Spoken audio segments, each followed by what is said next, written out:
तुझी आठवण येई मला ग, कसं विसरून जाऊ तुला ग, कसं विसरून जाऊ तुला ग, कसं विसरून जाऊ तुला ग।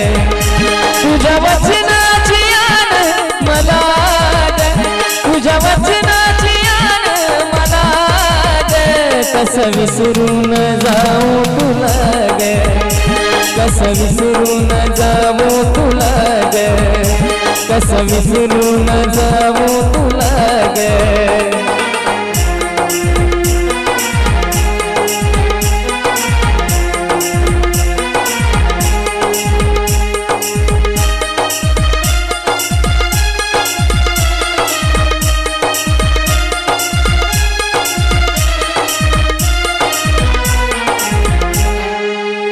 बंधन